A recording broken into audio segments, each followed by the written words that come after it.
Well, good morning, everybody. Welcome back to the Daily Six. I'm so glad you're with us. This entire week, we're studying the life of Job, a very righteous man, a holy man, pure before the Lord, and yet he suffered incredible loss. Yesterday, we looked round after round, hit after hit, how he suffered the loss of his business and his wealth and even his family. Today, we're going to see what he did with that and where was God? What was God up to in this equation? You got Job chapter 1, get it open, and let's see how Job responded to the greatest heartache and see how we might be able to do the same.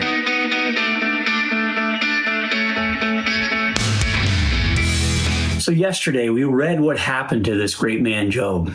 You remember reading it in verse 13 that while his sons and daughters were feasting and drinking at the older brother's house, a messenger comes and he talks about how the oxen were plowing, donkeys were grazing nearby, and the Sabaeans attacked and carried them off. There was this raid that came and began to steal his wealth. In verse 16, while he was still being told this, can you imagine this? He's learning about this raiding party that's come and hit his business. And verse 16, while he was still speaking, another messenger came. So the fire of God fell from the sky, burned up the sheep and all your servants. We're probably talking here about a lightning storm or something that set on fire the stables and the places where the servants were working. Can you imagine that? Getting hit twice, two of these back to back. And verse 17, while he was still speaking, another messenger came. The Chaldeans, another kind of a raiding party, a nomadic group that were pretty brutal. They formed 3 raiding parties and they swept down on your camels and they carried them off. And they put those servants to the sword. And then verse 18, the worst of them.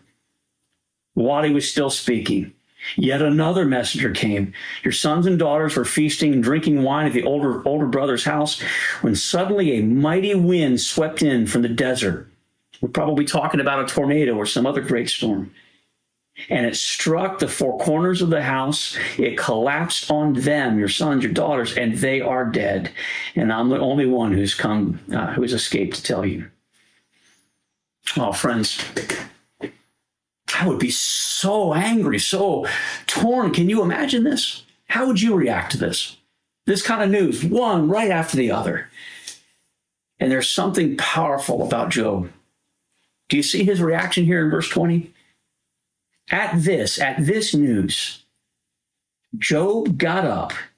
He tore his robe. He shaved his head. And in these times, that was a symbol of great grief, to put yourself in a very uncomfortable condition, shave all that head. A man's hair was a huge part about his honor, shaving all that, ripping his clothes. He entered into a state of great grief, as any of us would do. But this next phrase, it just grabs me. I wonder if it grabs you. He tore his clothes, he shaved his head, and then he fell to the ground in worship. Do you see that? He worshiped. That wouldn't be my impulse. I don't know about you. His impulse was to fall before God and give God praise. And he said, verse 21, naked I came from my mother's womb, and naked I will depart. The Lord gave, and the Lord has taken away. May the name of the Lord be praised. And in all this, Job did not sin by charging God with any wrongdoing.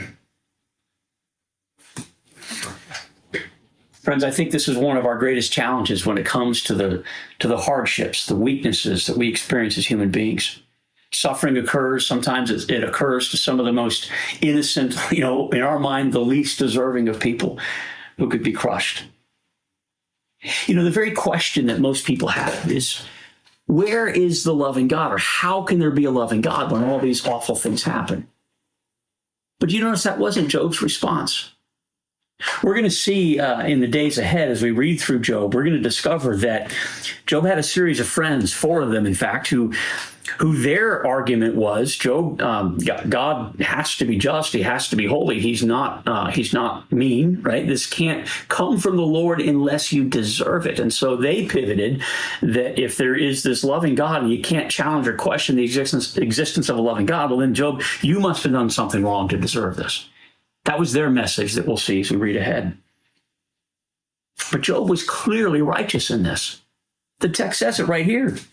Do you see it there in verse 22? That Job did not sin by charging God with wrongdoing.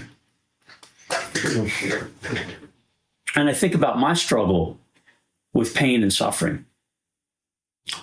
I'm not sure that how I have dealt with great pain in my life, I'm not sure that same verse 22 could be written about me. How about you?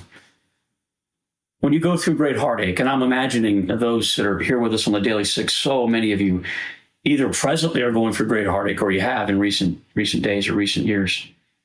I know my story. I've been through great hardship and pain. And I've charged God with wrongdoing. Where are you, God? How can there be a loving God, right? Angry, shaking our fist at the Lord. Now, the Lord can handle that, right?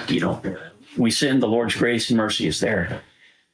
But I wonder today, as we contemplate this and think about the suffering that Job goes through, and we wonder, where is God in all these good things? Where is his goodness in all these terrible things? Where is the good God in these terrible experiences? I wonder if we could contemplate.